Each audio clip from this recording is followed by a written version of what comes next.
is up, hotties? Welcome back to another episode of Stay Hot. I'm Blaiden Kirk, joined as always by my two favorite co-hosts of all time, Matthew Spawnhour and Theo Ash. And today we're bringing you the Stay Hot All-Unappreciated team. Not necessarily guys that are underrated. We'll pick some names that you've heard of before, but we're compiling a list of guys who we think are having good seasons that we don't necessarily get to talk about all the time.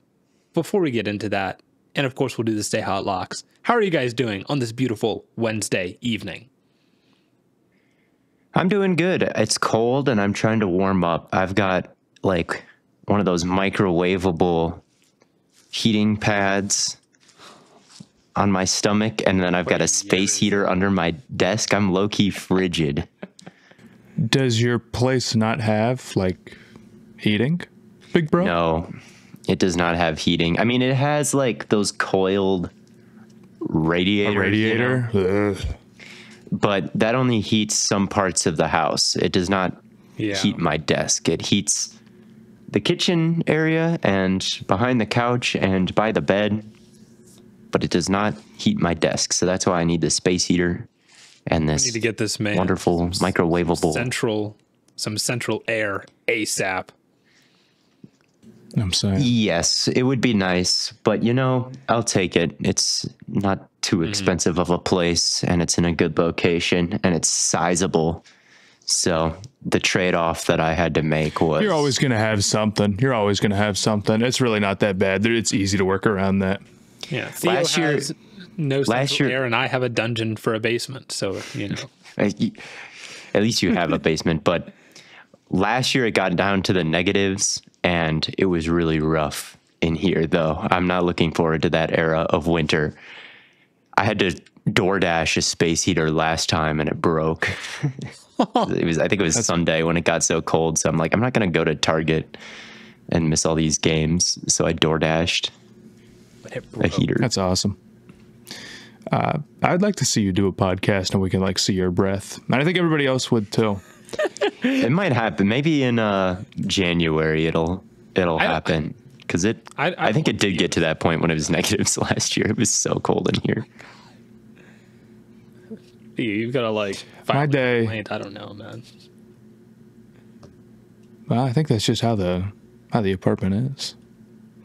My day sucked. I did dog shit in pottery class today, so. You got an F? I'm excited to move on.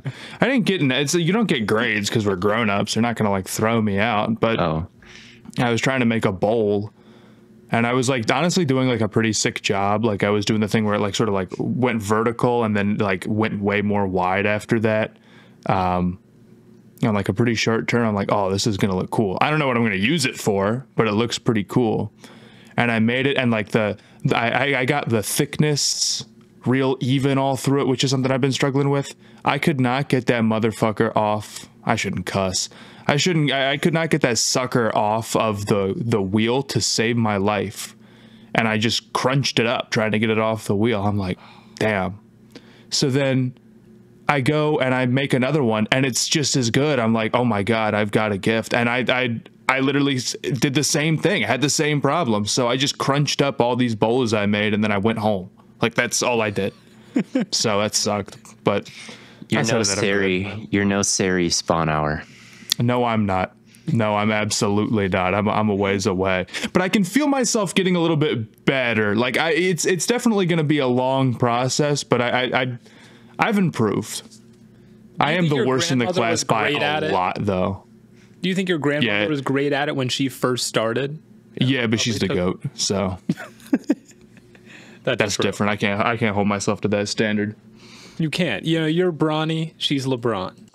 That's what I was thinking during class today. I'm like, me making my first bowl, that's like me hitting the first shot that Bronny did, and then Grandma's like on the sideline watching. That's exactly what I was thinking today, I'm not going to lie.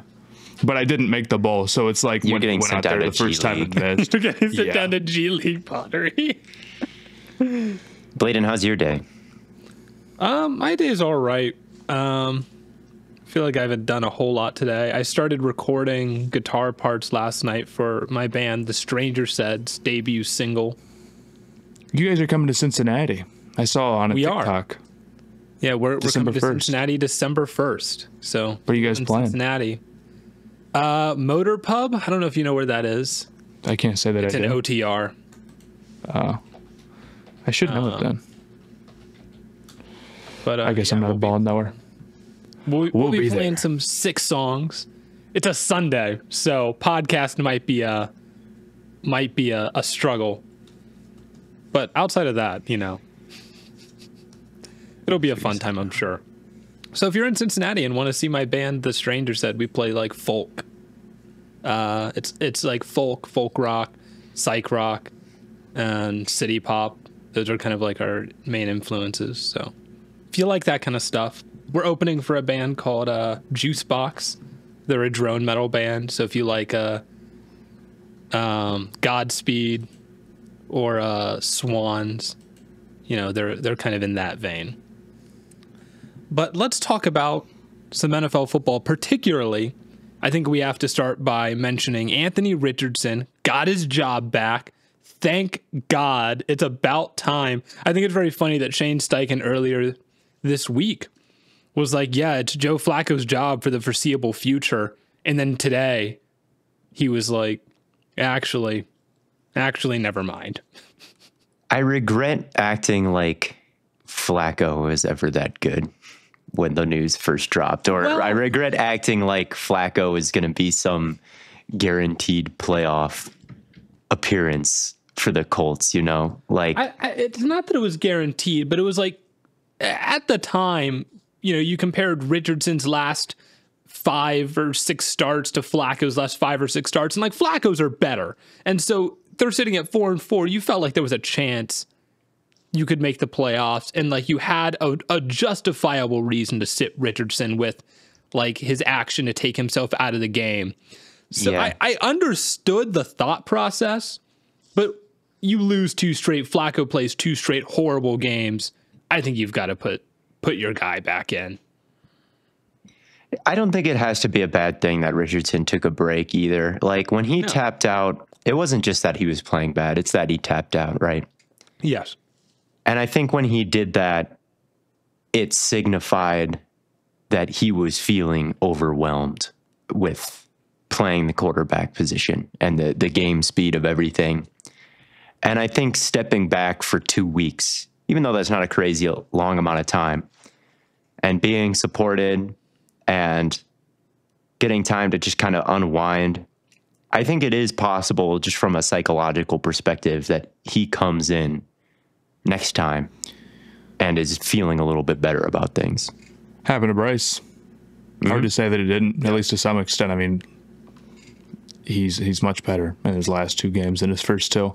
Absolutely. This isn't what's going to make or break Anthony Richardson's career, is my takeaway. Let's get it. You know, that's sort of my thought. Right decision to put him back in. I don't think Steichen's logic for putting in Flacco was great, but I don't think it's like ununderstandable, you know? So you got to get them reps. That's what they're going to do for the rest of the year. They're not really a playoff team, I don't think. I know they have like Jets and Lions, and they've got some serious defenses coming up. So it's still probably going to be bumpy for them, but I thought this was the right call. And with Bryce, I think that he improved on the number one problem that he had, which was they just could not function versus the blitz when Bryce was out there before. Like, it'd be 3rd down and it would just be over because they'd send a house, they'd get the free rusher, and Bryce just didn't have any answers, and the scheme didn't have any answers. I wasn't quite sure what was going on those first 2 weeks, where it's like, not only is Bryce taking these bad sacks on 3rd down versus Alante Taylor, right? 3 of them in one game, week 1, but also like there's not a single route developing quickly. So I just wasn't quite sure about the whole operation against the blitz when Bryce was out there the first time. But now it's, you know, you're not seeing those issues as severely. And that's the exact same issue that Anthony Richardson has. His number one problem right now is that he has an 18% success rate against the blitz. All right. So you just see it more and more. He gets lit up more and more. And maybe he can really follow the exact same footsteps of Bryce Young, where he comes back in. That specific aspect has gotten smoothed out a little bit with some time to, you know, look at it without facing it and getting your, shit kicked in. So I'm excited for the reappearance of Richardson, and I'm hoping that he'll look a little bit better. And the number one thing I'll be looking at when he plays his next game is what he does versus the blitz, and if that looks any better. Yeah. I think that's a totally fair point. I think he'll be better. I think he'll get better. I don't know if he's going to completely make it, but I think he can play better ball. Do we want to get into our underrated, unappreciated players? I know we each came up with 4. We said it's a team, but not in the sense that like, here's our quarterback, here's our running back, here's our wide receivers. Just 4 guys each of us picked who we think is a little maybe underhyped. There's a lot of words you could use for it, but you get what we're going for. Yeah. One of you guys want to go first, or you want me to? Why don't you go first, Matt? Okay. I got Josh Downs as the first player I have picked. I like that. Downs has really been phenomenal this year. He is unbelievably quick and fluid as a route runner, and is incredibly good at setting people up and being quick off the line. I mean, he's a lighter guy. We know he works primarily from the slot, but I think he's one of the stronger guys in that archetype in the entire NFL.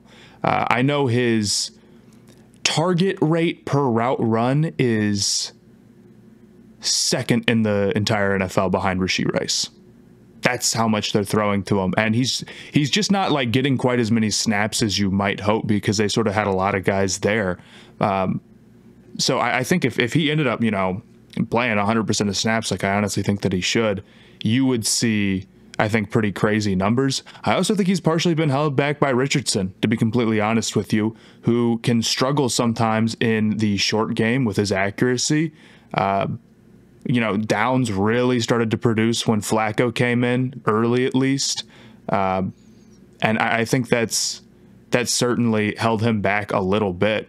If you wait a year for Richardson to develop, or the quarterback situation and play just improves around him, I think he could be in line for an absolutely humongous year. Yeah, I like this pick a lot. Josh Downs has the makeup of a way over 1,000-yard receiver to me. He is averaging. He missed some time early. He's now averaging 60.4 yards per game. It's a pretty good number to be at, especially when, that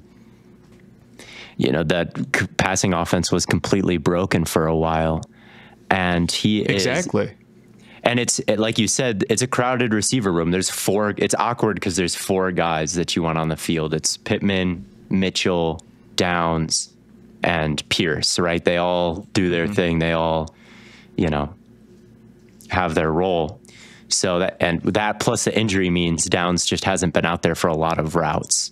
But he's 14th in yards per route run this year. So crazy effective on a per snap basis. And yeah, I think he just does a lot of things well, getting open underneath, but also a threat downfield.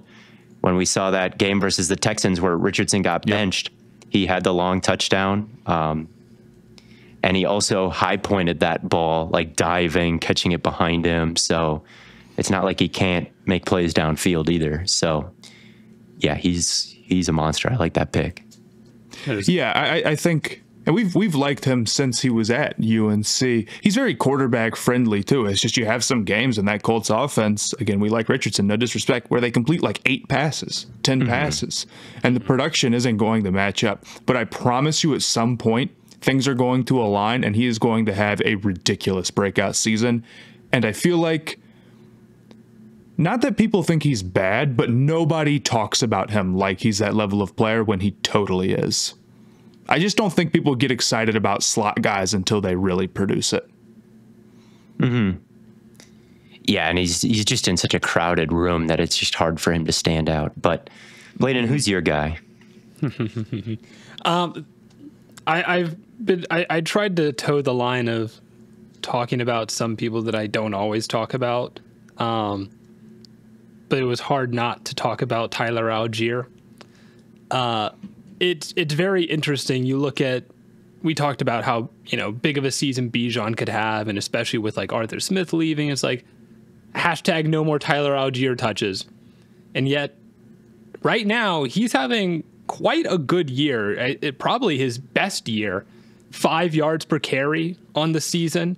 He is second in yards after contact behind Tank Bigsby, who's also having a great year. Maybe we'll talk. I don't know if either of you had him listed. No, but that's a good call. And then I love seeing Nate Tice tweet about it's Tyler Allgeier hamster of all time, because he just every time he gets the ball, he just falls forward, man. It's just like he just bounces off guys, falls forward, breaks a lot of tackles. He's just a tough runner, and I think that's why Arthur Smith kept giving him the ball, and that's why he keeps getting the ball now. Yeah, I agree with this pick. Allgeier has had a crazy efficient year. I think that him and DeJean has become such a good duo, whereas last year it was the same duo, but because of who was getting the ball, how many times everybody was mad. This year they are just a cool duo.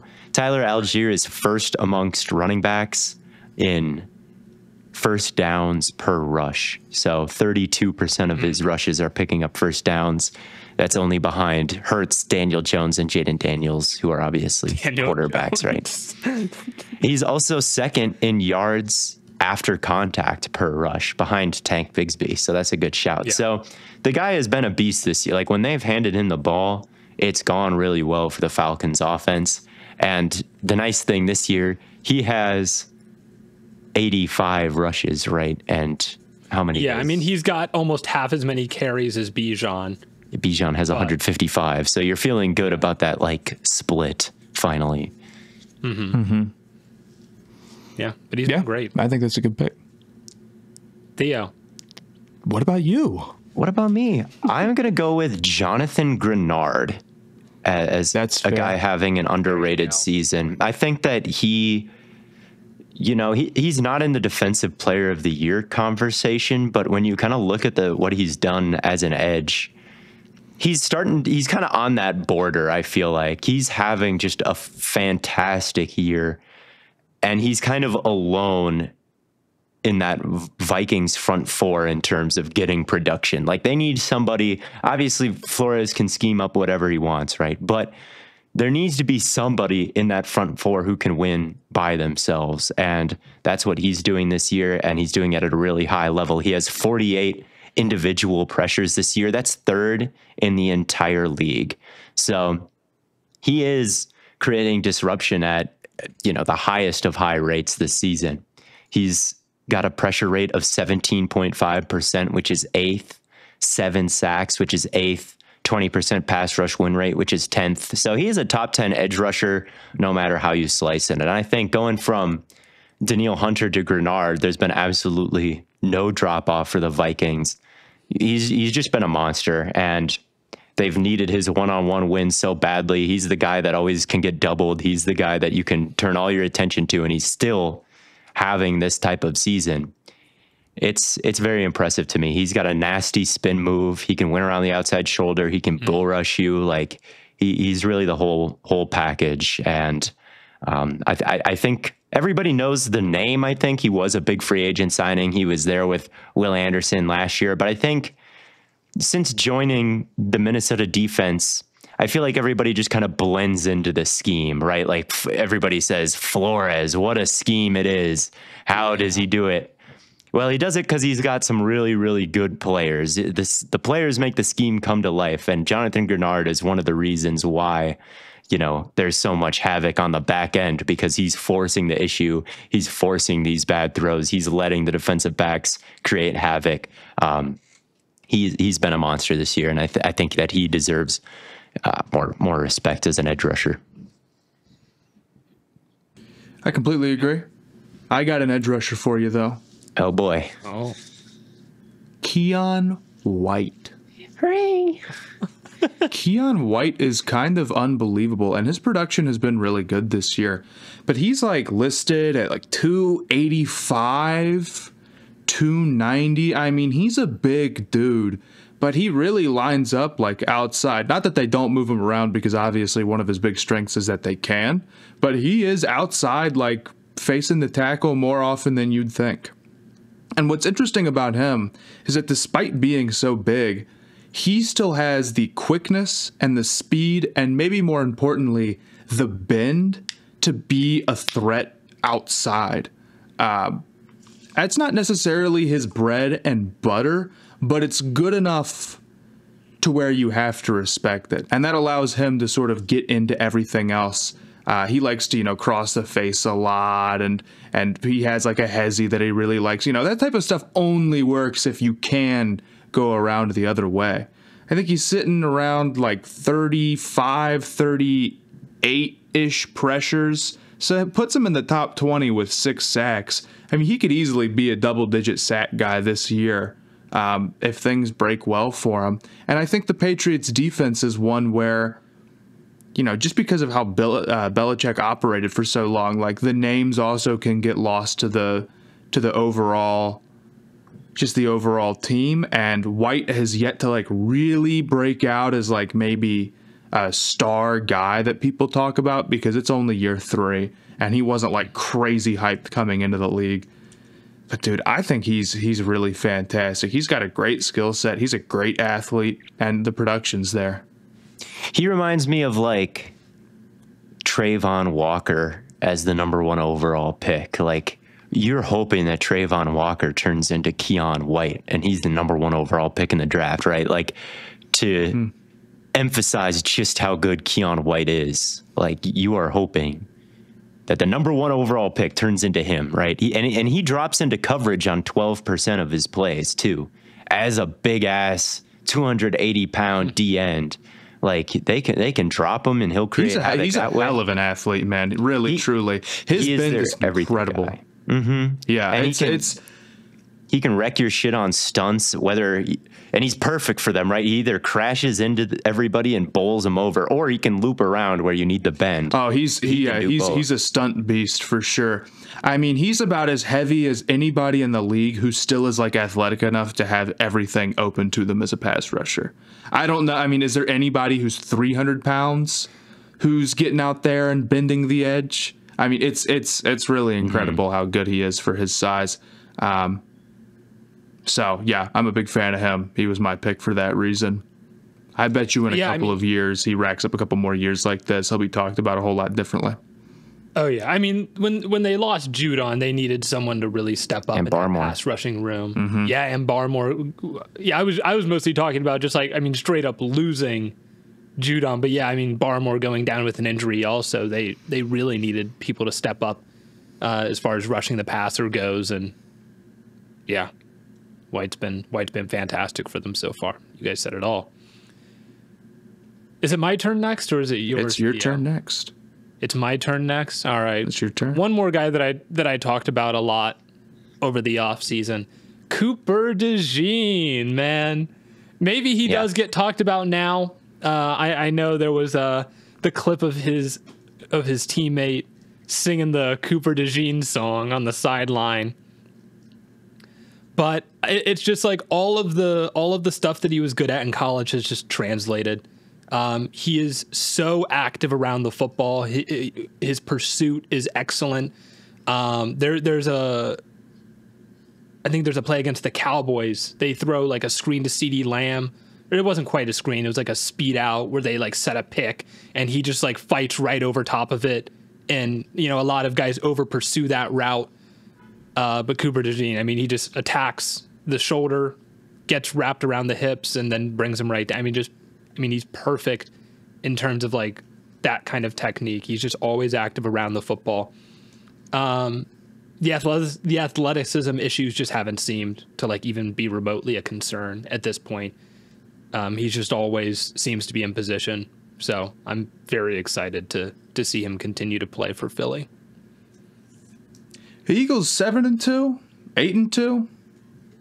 They turned that shit around, didn't they? They look pretty good, man. They look pretty good. They're 7-2. They got healthy.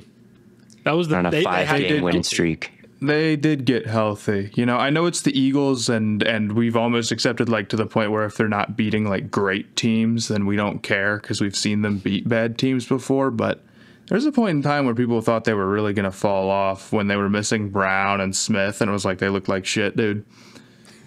They've been a quiet comeback story that I feel like people haven't talked about that much. Another guy you could say for the Eagles, Zach Bond. He's kind of not underrated anymore. He's kind of like, I searched him up on Twitter because I'm like, I feel like that's kind of a big story this year, is that Bond has been like unbelievably good. And then I see, like, you know, major accounts tweeting about, like, okay, he's not underrated, but he has been playing fantastic. That's been a huge part of the reason why they've been so much better. Bond has been unbelievable. He's on my list, but I don't know if I'm going to talk about him because we just did talk about him here. Oh, my fault. I mean, you can talk about him right now. I mean, no, I got somebody else. I got somebody else. Perfect sense. I don't know. I picked DeJean just because, like, that's my guy and he was my CB1 and whatnot. But yeah, I mean, there's a lot that goes into, like, the Eagles turnaround, them getting healthy on offense, that both of their rookie corners being kind of good, and then, like, Bond turning it around and being like a really good linebacker for them. So, I mean, a lot had to go right, but I'll give someone another shout for the Eagles here. Okay. I think that Jordan Davis is having a phenomenal year against the run. Yeah. I'll just say that. I think that he is starting to kind of live up to the standard that we hold him to as a nose tackle. I know that he still doesn't have a lot of production as a pass rusher, and maybe he never will, but whenever I watch the Eagles, I feel like he is just standing people up all the time, and he's kind of written off as a bust for them. So I think he's having a bit of an underrated year, just from a tape perspective. I don't know if there's a single other source that would back me up on that.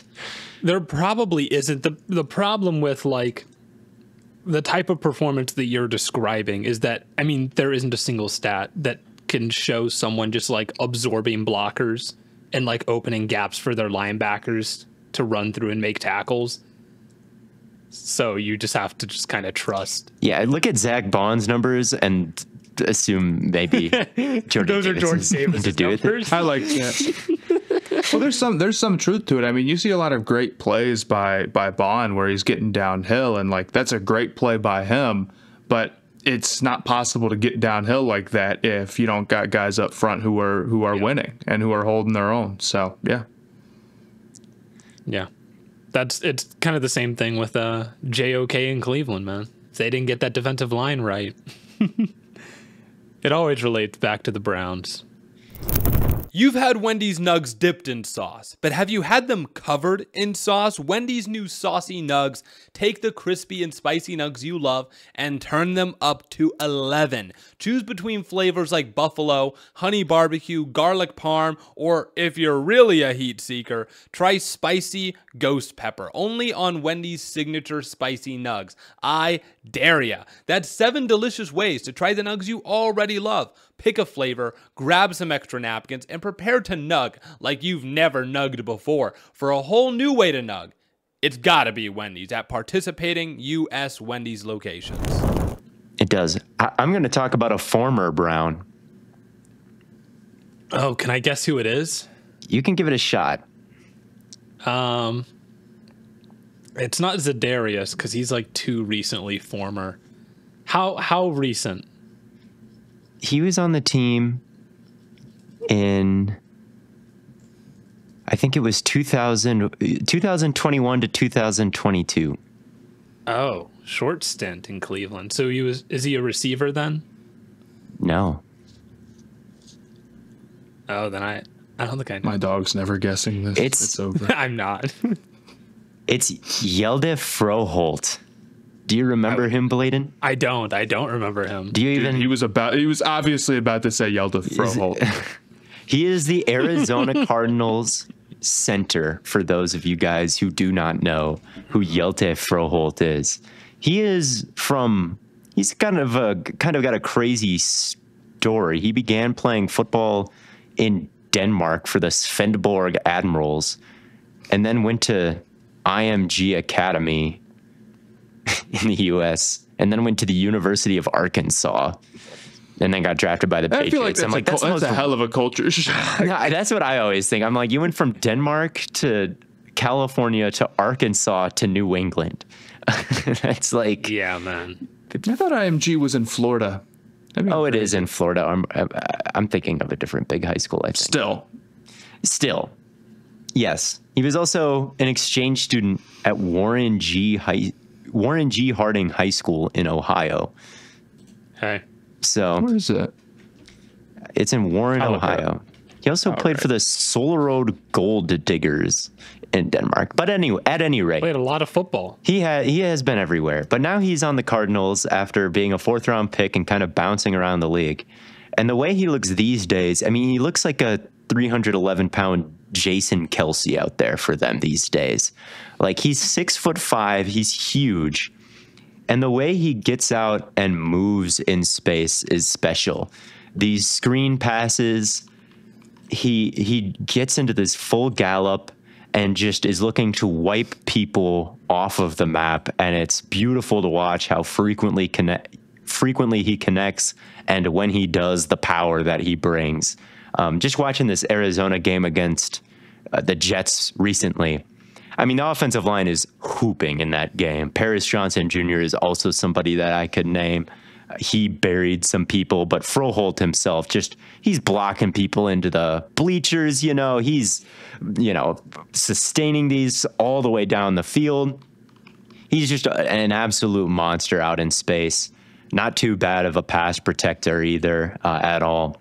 Calling all the signals for a pretty complicated run game that asks everybody to do a whole lot of different assignments under Petzing, tons of gap scheme, zone, trap, wham, QB read game, like anything you could possibly imagine, they'll dial up. And I just feel like Froholdt has held it down. In the post Jason Kelce era, like, who are the top centers? Definitely Ragnow. And then I feel like Froholdt is like right there after that. Like, it's Creed Humphrey is great. Zach Frazier for the Steelers has been fantastic. But like Froholdt is money, dude. He's been a monster. He should be a Pro Bowl center this year, I think. I think that's completely valid. I mean, the Cardinals' offensive line has been balling as a whole. I totally agree.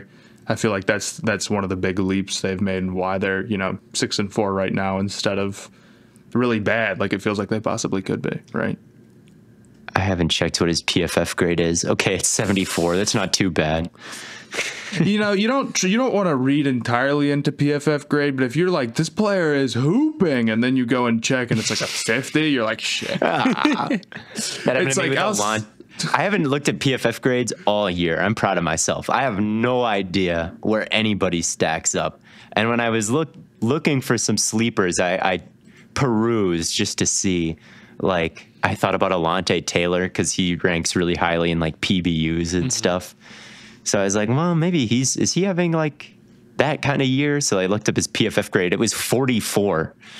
And then I watched the Saints-Falcons game, and I saw why he wasn't quite overcoming all of his PBUs. So I was like, okay, that might be a valid grade there. But PFF, it was a sobering reminder of... If someone has a really low PFF grade, like, that usually says something. They're usually... Dude, okay. Good football. So, of players who have played at least, like, 50% of...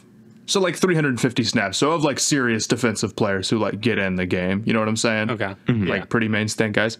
You know, Alante Taylor is fifth to last in PFF grade. I'm just looking at it right now. Can you guess who was last? Can I guess who the worst defender in the league is? On the same team.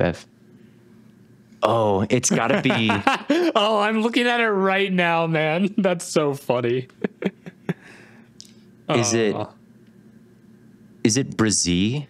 It is. It is Brazil. He's got a 36.8. Oh, that's horrible. What bad pad level does to an MF. He was going crazy in the preseason. Hey, I thought I was watching the next Chris Jones. Do you know who's eighth to last? And like, I hate that I'm vindicated on this. Guess Cleveland Browns. Is it Walker? Your linebacker? Not Walker. Is it Newsome? No, but he could be Martin there. Emerson. It's Martin Emerson Jr.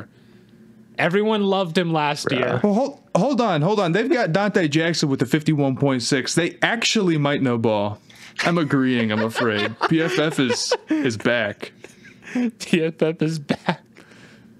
Okay, back. I have not. Pressures. That's so. Greg Newsome is 30th to last, 52.3. I won't lie. I love glancing at the PFF grades. They kill me, man. Dude, Well, Derek, I like to look Derek at the- Carr is 4th in quarterback. 4th in quarterback. Their PFF quarterback grade right grades are particularly bad, and that's like half of their problem, I feel like. They just love. Dude, Derek Carr is 4th and Josh Allen is 21st. That's just nonsense, isn't it? I just don't think they weight big plays enough. You know what I'm saying? They do not weight like hitting the nukes as well as they should. Their big problem, and I think this is part of the reason why Froholdt isn't maybe like number one. It just comes to mind is like difficulty of assignment doesn't really come into play. It's just like, did you do your job or not?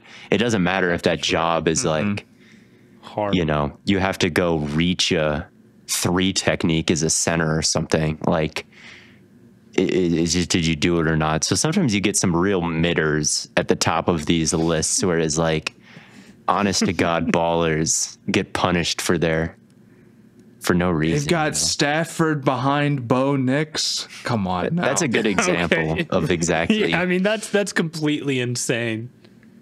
But I agree. That is their big weakness. They loved Ryan Tannehill. They used to have Ryan Tannehill as like the best quarterback in the NFL back when he was cooking on the Titans. And it's like, yeah, I don't know, man. They did. No, Ryan Tannehill was like top 5 for probably like his entire Tennessee tenure. It was very funny. Regardless, can I hit you guys with my next one? Yes. Go for it. Travis Jones. Bang. I had him on my list too. Let's go. Did you really? Yeah. That's crazy. I love Travis Jones, man. We did, yeah, we 100%. did. He's first off, he's built like a monster, man. He's incredible. But he's been super important for them. I mean, he's just one of those big guys who's fantastic at dealing with combos, but he's a great athlete as well. I think his off the ball quickness for, again, somebody his size, I don't know what they have him listed as, but it's probably it's probably in the 320, 330s, right? I mean, it's pretty heavy. He's yeah. He's not necessarily like the greatest pass rusher. Like, I'm sure his production is not good, but he does strike me as somebody who's not a non-threat to push the pocket and make things difficult. And he's got a fair number of moves in the bag. Like, he's got a club that he goes to sometimes that's really, really good.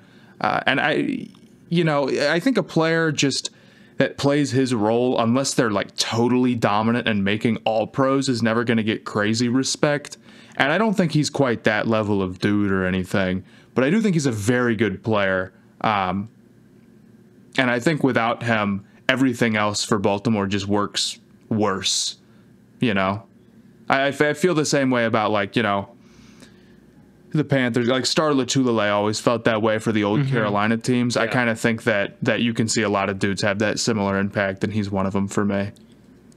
Oh my God, he's listed 6'4", 338.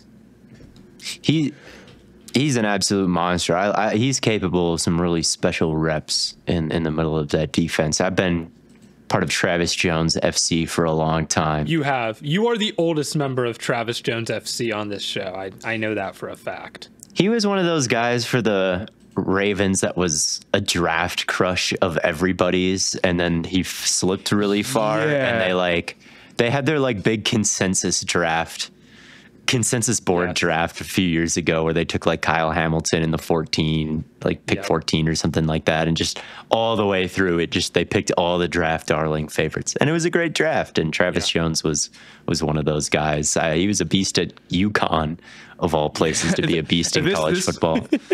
Right.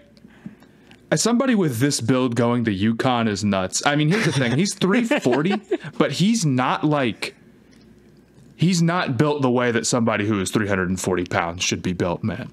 Like, his body fat percentage does not look that high. Like, it's big because he's 340 pounds. Like, he's not like 5% like. He looks very different than Michael Pierce. He looks very different than Michael Pierce right next to him. Exactly. But it's like, damn, man. He's just crazy. He's just crazy. So I'm a big fan of him. It's hard not to be.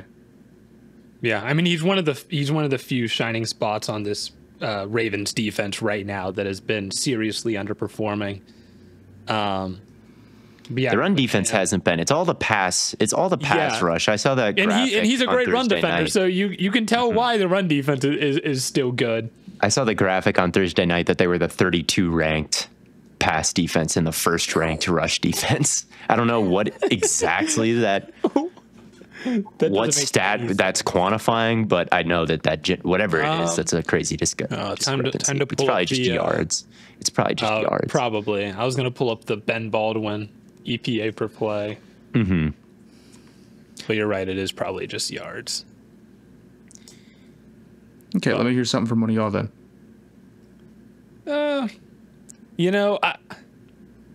I was gonna bring up James Conner, but then Theo, you brought up the offensive lines. Now I feel like I shouldn't. Yeah, you can talk about Conner, dude. Conner's.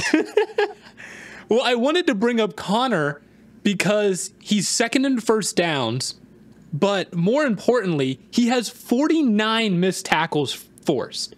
Like, as good as the offensive line has been playing, this dude just doesn't go down.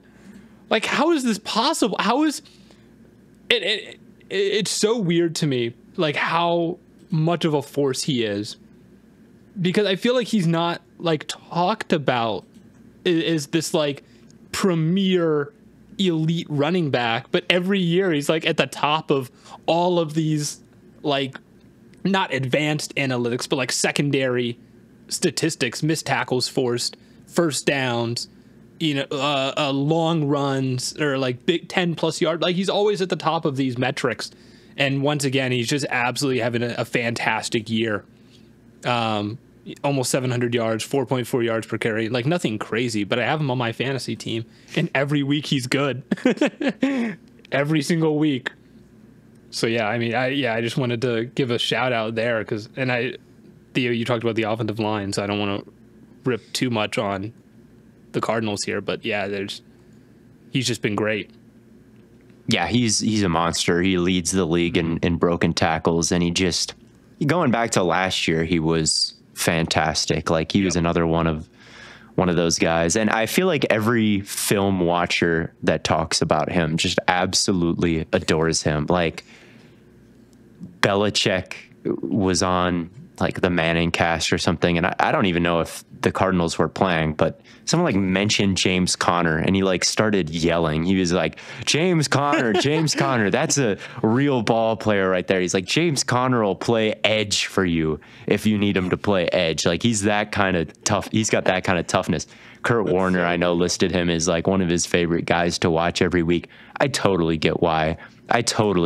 He just does whatever you need him to do: receiving, blocking, breaking tackles. He just makes something, everything. Like, he makes something out of nothing so many times, and he rips off so many big plays as well. He's not just like he breaks 3 tackles and goes nowhere, right? It's the difference between like him and Allgeier. Like, Allgeier has been efficient, and he's kind of like that 3 yards in a cloud of dust, but like this year it's more like 5-6 yards in a cloud of dust. James Conner is gonna like break off some runs. And only Saquon has more 10+ yard runs this year. Yep. Yeah, I mean, it's absolutely ridiculous. He's just been phenomenal. But with the year Saquon's having and the year Derrick Henry's having, easy for him to get kind of left in the dust. Mm-hmm. Dude, Chuba Hubbard being 3rd in yards this year is kind of crazy. Yeah, man. Crazy and like he's the GOAT, or crazy and like that's phony? I think he's the GOAT. I think there we go. He wasn't on my list. I didn't quite realize he ranked that high. He's 3rd. Josh Jacobs. Yeah, the Panthers offensive line. We made a rule for those who can't, like, no picking players from your own team. But there's the Panthers offensive line as a whole feels like another unit that's been underappreciated. Now, maybe that's been talked about all year, basically, since Bryce was struggling about how their line was not doing great. But I think that Hubbard stat has a lot to do with how good they've been. Yeah, it's a Robert Hunt stat. Robert Hunt is the real I love GOAT. them. He's built like a fucking refrigerator, dude. That's my favorite part about Robert Hunt. Like usually I think of guards as kind of more squattier and shorter. And like Robert Hunt is like an absolute just mammoth person. And we already said we weren't going to talk about our own teams, but the Panthers have had injuries and they've had guys come in and play good ball. I've never seen it before in my life. Truthfully. Real. How often does that happen? And they did it in one offseason. It's crazy, man. They really nailed the offensive line moves. So I can bring up Cedric Tillman now, right? Well, they have to be underappreciated. Yeah. So I can bring up Cedric. I've got a receiver to talk about next. I'm going to go with Juauan Jennings. Okay. Yeah, I thought about including him. The thing is that like I feel like we're at a point where it's like, is it just numbers? It's like, nah, man, he's really good. When I was thinking about Keon Coleman and making my video on him a few weeks ago, I was like, holy cow, he can block. Like he's so good at high pointing the ball. Like who does he remind me of? I'm like, maybe one day he'll be Juauan Jennings. Like Juauan Jennings is the guy he's a ceiling player. All right. He's someone that you should strive to be, Juauan Jennings. And this year he is having just a fantastic season. He is top 20 in EPA so far as a receiver. He is 6th in yards per route run. So he has become crucially important for them, and he pays it off. He is he's a great route runner. He has kind of long limbs for a wide receiver. Like I feel like he's all kind of legs and arms, and it makes it kind of hard to keep up with him because he eats up so much ground with every stride, and then he can like pluck the ball from outside of his frame. Just one of the more physical guys across the league. And just can do it all for you. I just remember the Super Bowl performance. Obviously, this is going back to last year, but like he threw a touchdown, didn't he? And he just does whatever he needs to do. He's run 0 screens this year, so everything he does is fair and honorable down the field, winning. And if they don't win, they definitely are cooked without Ayuk if they don't have him. For him to come into that Tampa Bay game, to come back to the lineup, and for them to have a third down option that can create consistent separation against press, and he's beating Zion McCollum, who's having a good season. Like for him to have that type of year, it's legitimately saving the 49ers, and it could result in them going back to the Super Bowl or winning one. Like Juauan Jennings is that important. Like he is playing at that level. Like he can step up, be that wide receiver one that they need now that they've got McCaffrey back. Like let's roll. Yeah. Like Juauan Jennings is the reason why we feel that way about them. Like, okay, they can go on a run and still be the 49ers. Yep, I completely agree. It's a season saver, the fact that he's who he is. And it makes their wide receiver room very interesting going forward, doesn't it? Not to kind of change the topic, but like, okay, so you have Ayuk. He's your big guy. You're paying him big money. He's injured. You have Debo. You have Jennings. And you just picked a receiver with a first-round pick. Yeah, they should trade Ayuk. Has anybody thought about this? Has anybody looked into this? I mean, this is like, they're going to have to do something. Are they going to have... Who's the fourth guy there that they're just like basically saying like, and mind you, they have a tight end who has to be on the field and they have a running back who has to be on the field, like those are just as big of weapons as any of.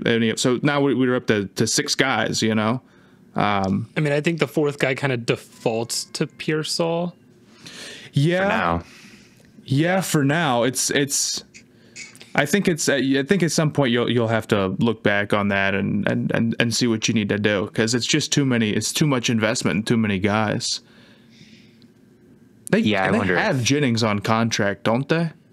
Did they give him a new contract, or am I making that up? They just gave him a new contract this offseason. It was like $7 million a year. It wasn't that much. It was a great deal for him. I mean, just from a contract perspective, it's probably Debo after this year. Yeah. But yeah, we'll see. Ayuk coming in, being bad, and then tearing his ACL certainly makes things very muddy. Yeah, that's not a great season. That is not how they wanted that to go. But yeah, they're lucky they have Jennings. So he's my guy. All right, I've avoided talking about my boys through my first 3 picks. I'm getting to my 4th and last one. I'm going to hit you with it. I do have Bucky Irving on my list. He is the GOAT. He is so much better of a runner than Rachaad White. I know why White gets in the game just as much as him. Like, I know Bucky Irving is not a very good pass blocker, and that's a lot of the battle. But just in terms of running talent, it is incredibly disappointing that their carry split is what it is right now. Bucky is kind of a weird dude. His RAS score sucked. It feels like he doesn't necessarily have that second level speed, and he's not that big. So like every sign there on average would point to him not being an effective back, but he just makes it work. He's incredibly shifty, but despite being light, he's shifty in like the north-south way that we always talk about wanting to see, and he's deceptively strong. He makes broken tackles in like kind of a weird way almost, where it seems like he's wrapped up and they've got him, and then he just kind of slips out of there at the last second. I don't know what his numbers are statistically in terms of like what his missed tackle rate is or his broken tackle rate is, although honestly I'm confident that it's at least pretty decent, because he's averaging over 5 yards a carry for a Buccaneers run offense that like was not very good. I mean, it was terrible last year, and it's not very good when Rachaad White is running the ball, to be completely honest with you. On top of that, he's a receiving threat. Like, I just think he's a very interesting back. I think he's very talented. And if we could find a way to keep him on the field consistently, or to get him a bigger carry workload, which maybe he never gets because maybe he's never hitting like the crazy explosives that you kind of want out of a dude like that, but he's still very efficient. I think that he could be due for a big season at some point. Well, here I have your answer for the broken tackle statistic. Is it bad? So this is percent of carries with an elite. What is the stat? This is one that's on True Media that I think. If it doesn't make sense and it hates on him, then no, it loves him. He's second in this stat. Truest stat. Oh, he's second. All right, behind. Let's figure out what this thing is.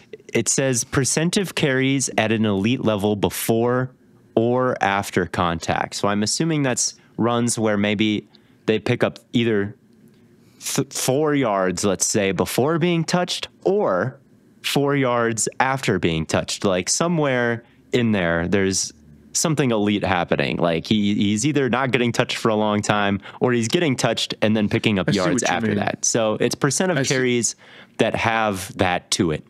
Number 1 in this stat is Saquon Barkley. So it passes the instant good player at the top test. Who's at the bottom? If we can find out. At the bottom is Zamir White, Kareem Hunt, Alexander Madison, Zach Moss, and Braylon Allen, and Rachaad White, and Ezekiel Elliott.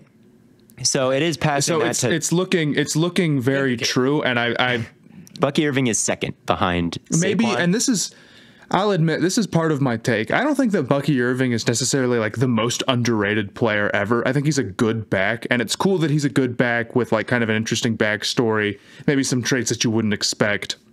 He's unique, certainly. But a lot of this comes down to Rachaad White stinks, man. He stinks. He's good at receiving, though. He's good at receiving, and like I'm not ignorant of why downs. Bucky is not like 100% of, in there all the time or whatever, but I think their carry split is probably around like 50-50 right now, and I just think that's wrong. I think you have to get Bucky the ball more. I agree. And here's a stat that's a little bit more straightforward for you. Yards after contact per rush. I mentioned that Bigsby was first, Allgeier was second. Bucky Irving is third. Really? Mm-hmm. That's really great. That doesn't surprise me though, dude. And it looks weird when he does it. His style is not comparable to anybody else. At least off the top of my head. Mm-hmm. What are you grinning for? What's funny about that? I just thought of a player that's underrated that This is not about Bucky Irving. I just thought of another player that I think would Okay, be hit the us. name. I was thinking, is Travis Kelce having an underrated season? I like that. I love that pick, actually.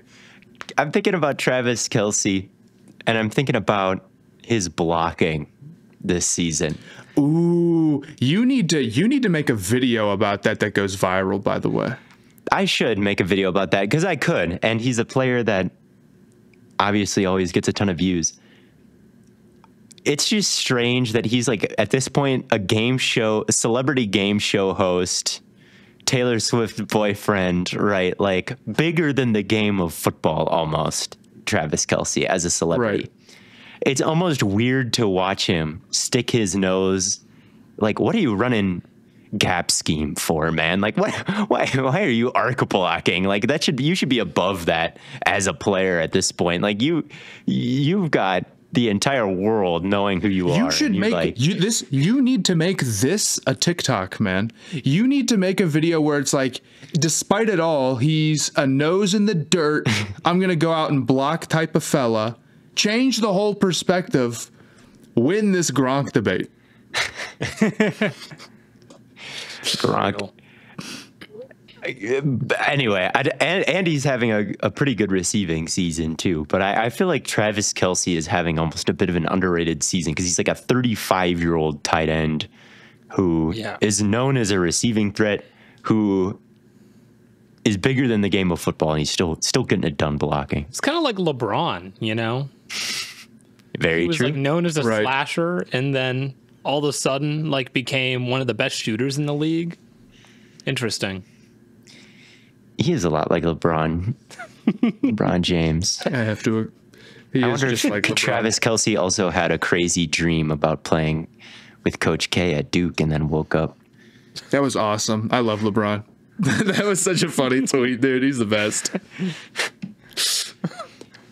Is it my turn? Travis Kelce's not actually the last guy I have on my list, but is it Matt's turn or is it? Matt just said no. Bucky. I just finished. I just said all my four. I think it's Blaiden's turn. So then it's me. Okay. It's a good thing I had extra guys because Matt had Travis Jones. So I'll make my last guy Drake London. It was either going to be him or Jonathan Cooper, and I just feel like I have more to say about Drake London. Shout out Gahanna Lincoln High School. Shout out Ohio State. Shout out Jonathan Cooper, though. But Drake London, I'm starting to think might be like the most versatile receiver in football. I just don't know if there's anything that he can't do. In terms, like he's a fantastic route runner. He's an aggressive hands catcher. He fights through contact. If you try and tackle him, you need like 3 guys to bring him down because he's 6'4", 220. And he's also like deceptively shifty for a guy as big as he is. And that was one of the things I loved about him coming out of college. It's just everything that you like would expect a receiver to be good at. He's good at all of it. I just don't know like how you're supposed to stop a guy with his skill set at this point, and he just continues to produce now. Yeah, he's someone I've gained a lot of respect for this season. Like, I liked him as a prospect. He didn't quite put up gaudy numbers the years before. He's not even putting up that crazy of a season this year. But I mean, he's on pace for I think 1,200 yards and 10 touchdowns, which would be pretty good. That is pretty good. That is pretty good. He's 20th in yards. He's 20th in yards per game. Is that right? Yes, that is right. Yeah. Okay. And Darnell Mooney is 18th. So that surprised me. And we talked about this on the last episode that those two are similar. But I agree with you with London, where it's just like, I don't know. The stats almost don't do it justice. Like how good he is at the point of attack as a blocker and how good he is high pointing as a receiver. How good of a route runner he can be. Like he really is the total package. And I feel like watching him in this Kirk Cousins new scheme, this more straight drop back passing game scheme, like it's really been able to show through. And I'm like, damn, Drake London really was like a fine pick as wide receiver 1 in that draft, like the right pick. Like I love Garrett Wilson too, but Drake London is fine as well. It's different. I mean, Garrett Wilson's just like freaky alien, moves different.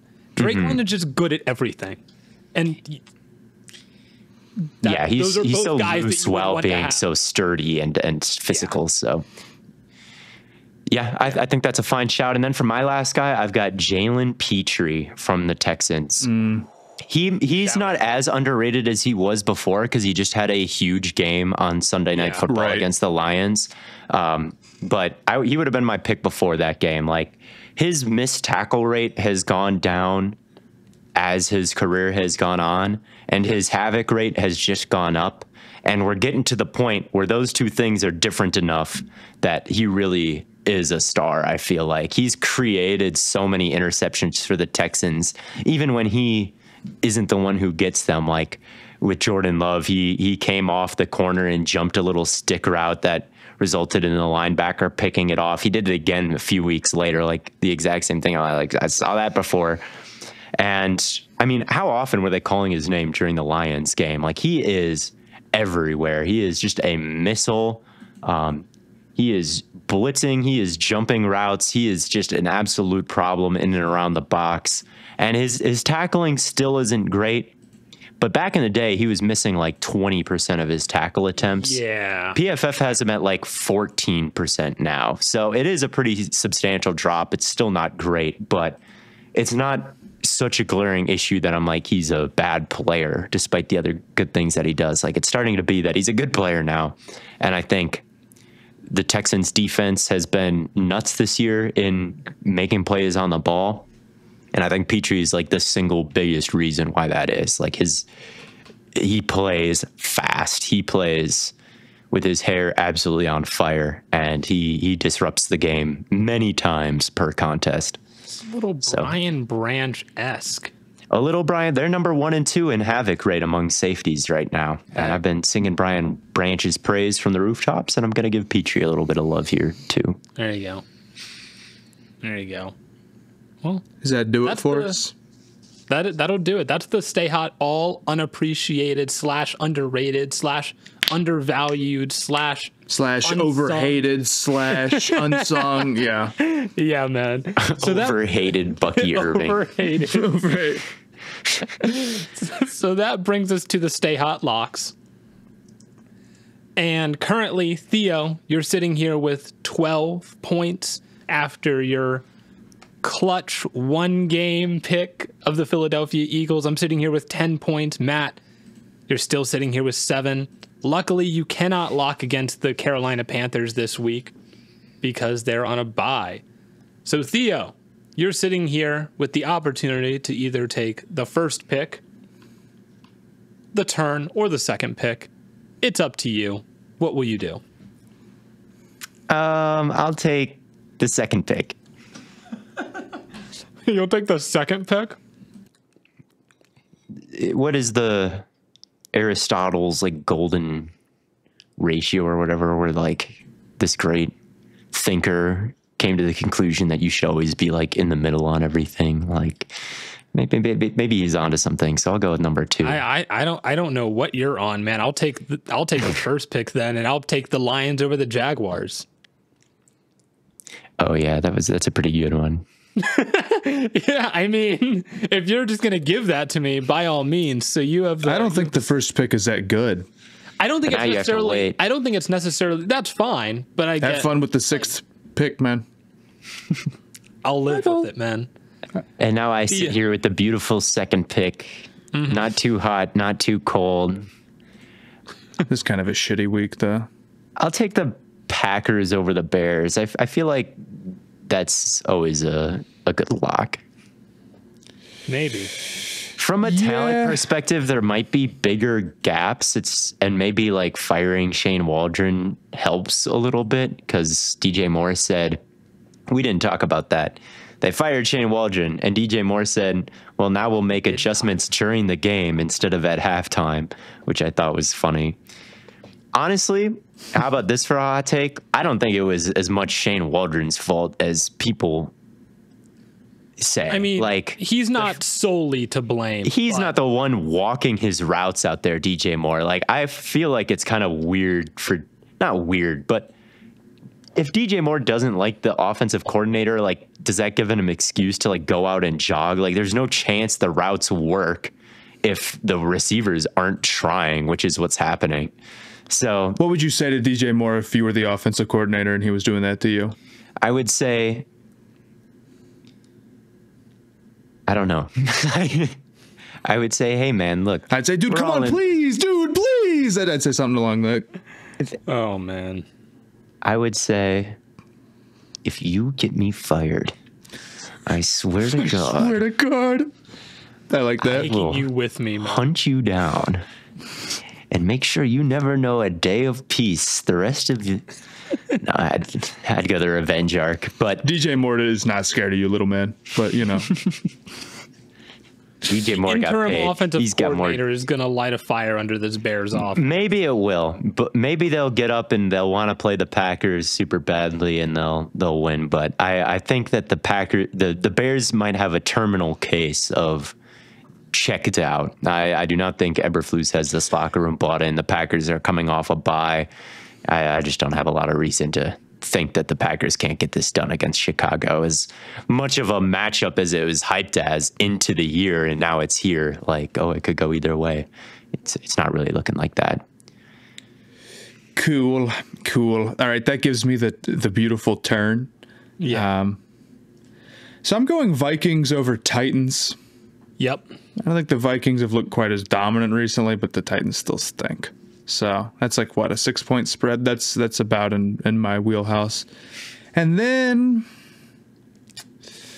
let me get, here's a tough one that I'm thinking about picking.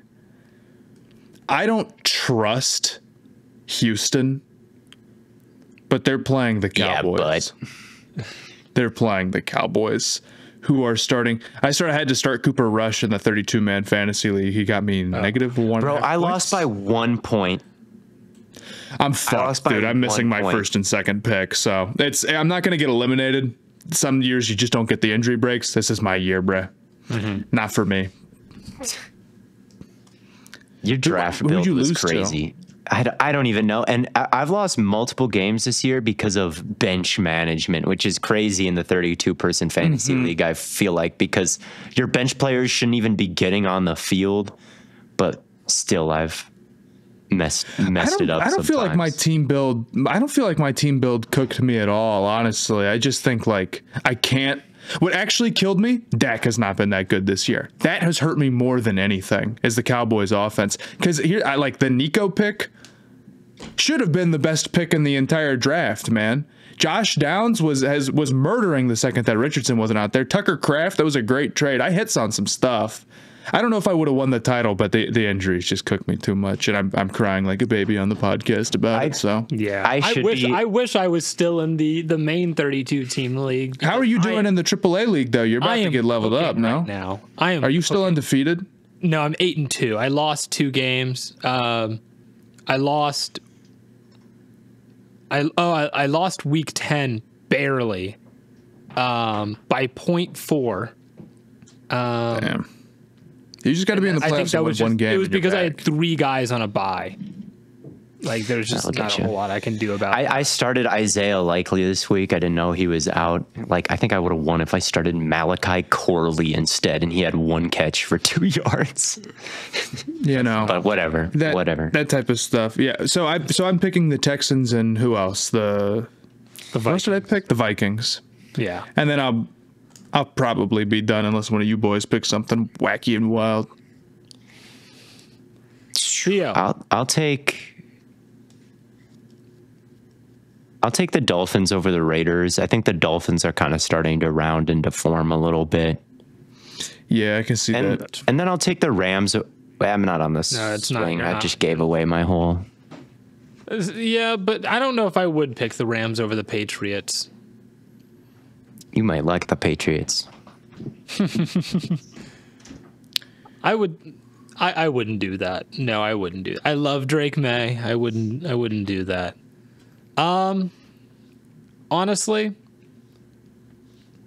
I might call it here and just sit with 1, which is like kind of risky considering I'm still down. but yeah, I think you should stop just right here, man. I just don't know if I have any other locks that I really trust. Like I get why you're going to end up picking Drake the May Rams is or the Patriots. Drake May is the GOAT. There's no reason to he is lock the GOAT, the Rams. you know. I don't know if I could trust like the Niners over the Seahawks, but maybe I should because they have McCaffrey back. No. Yeah, do I want to do that? That might be the only one. Not the Seahawks. That I don't want to. I'm sorry, I don't want to. I'll do that and then I'll be done. I'll pick the Niners and then I'll be done. I'm taking the Rams over the Patriots. I'm taking the Rams over the Patriots, and then I'll be out. Okay. I hope the Patriots win and ruin it. I think there was actually more good games to pick than I thought now that I'm looking at the field here, but I'm done. So that can be all of us. So that gives us week 11 of the Stay Hot locks. I'm picking the Lions and the 49ers. Theo's picking the Packers, Dolphins, and Rams. And Matt is picking the Vikings and the Texans. And that will do it for another episode of Stay Hot. We will, of course, be back Monday morning to recap week 11 of the NFL season. Should be an exciting week with the collection of locks we have and along with the other collection of games. A lot of teams fighting. Bills. Yeah, Chiefs, Bills. That'll be a great one.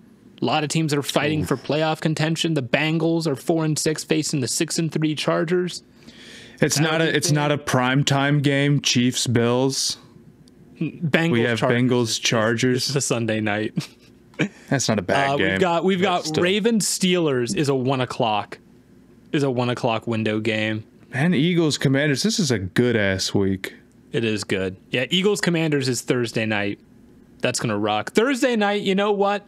We have to apologize to Thursday night because last year it was terrible. This year, I was thinking the same thing. There's been some good Thursday night football going on.